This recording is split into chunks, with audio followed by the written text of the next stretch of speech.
Everyone, welcome to our channel Rio the ranger. আজ অনেক দিন পর একটা ব্লগ নিয়ে এলাম, আর সেটা হচ্ছে রিজার জন্মদিনের একটা লম্বা ভিডিও আছে, বাট অত বড় ভিডিওটাকে আমি একসাথে পোস্ট করছি না। তো এই ভিডিওটার মধ্যে থাকছে রিজার জন্মদিনের সকালবেলা আমরা কি কি করলাম, ওদেরকে কি স্পেশাল ডিশ দিলাম, আমরা কি কি খেলাম সেটার উপর।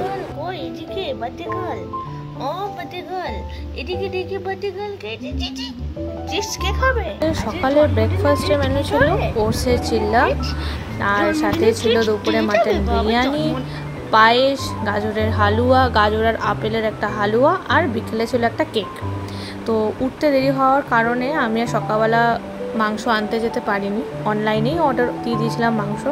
কিন্তু সত্যি বললে মাংসটা আমার খুব একটা পছন্দ হয়নি, মানে খুব বুড়ো মাংস দিয়েছিল, মাংসটা অনেকবার আমাকে সিটি দিতে হয়েছিল, যার জন্য আমার একদম পছন্দ হয়নি। আর এইদিকে ওটসের চিল্লাটা এতটাই গরম ছিল, ততক্ষণে আমি পায়েসের জন্য চালটাকে ধুয়ে ভিজিয়ে দিয়েছিলাম। আর আমি অনলাইনে বললাম যে মাংসটা এনেছে, ওটা ততক্ষণে একটু ডিপ ফ্রিজে রাখা ছিল, তো ডিপ ফ্রিজ থেকে বার করে জলের মধ্যে দিয়ে দিয়েছিলাম। খেয়েছে দিশা খাচ্ছে।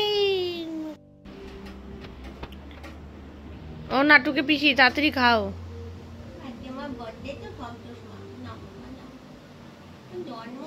তুমি খেয়েছো? ও মা, তুমি একা একা খেয়ে নিলে, সব খাওয়া শেষ। কিছুক্ষণ পর ওদের রিনা চলে এসেছিল, মানে যে ওদেরকে দেখে ওর নাম রিনা, তোমরা সবাই জানো। তো ও আসার পর এবার ভেরি এক্সাইটেড।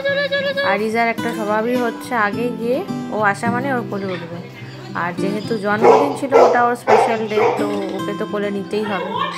আর ওইদিকে ওকে কোলে নিলে আর একজনে একদম আত্মারাম খাঁচা হয়ে যায়, মানে সে একদমই নিতে পারে না ব্যাপারটা।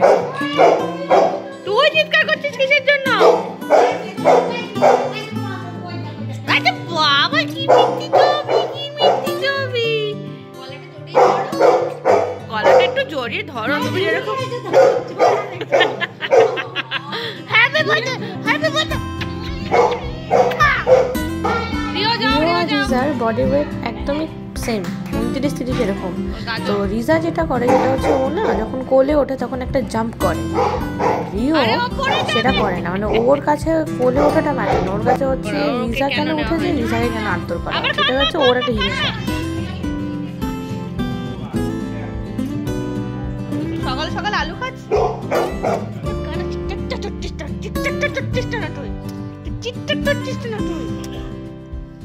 যে মাংসটা বার করে রেখেছিলাম সেটা প্রায় 2 ঘন্টা বার করার পরেও 3-4টে সিটি দিলাম, স্টিল শক্ত ছিল। আবার তারপরে যে মানে প্রায় 3-4টে সিটি দিয়েছি, তখন গিয়ে মাংসটা নরম হয়েছে। ঠিক আছে, তোমরা এখানে দাঁড়াও, এখানে কেউ যাবে না, এখানে এখন ঢোকা যাবে না, এগুলো সব গিফট আছে, এগুলো সব গিফট। তুমি বিরিয়ানি খাবে?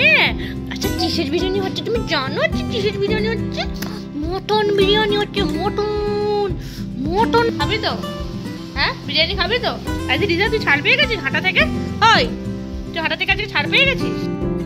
আমি অনলাইনে অনেকগুলো র্যাপিং পেপার কিনেছিলাম, গিফট র্যাপিং পেপার। সাথে ওরা আমাদেরকে এরকম স্টিকার দিয়েছিল, সাথে এরকম ওই ফুল বানানোর যে হয় প্লাস্টিকের, ওগুলো আমাদেরকে সব দিয়েছিল। তো ওটা বেশ ভালো দিয়েছিল, ওটাই আমি নিয়ে নিয়েছিলাম। 20টা র্যাপিং পেপার ছিল, 20টা স্টিকার ছিল, 20টা ফ্লাওয়ার বানানোর ওই প্লাস্টিক। 4টে মোটামুটি 4টে রিজা লেখো আর একটা রিও লেখো, ঠিক আছে? আর এই যে না, এটা নেই,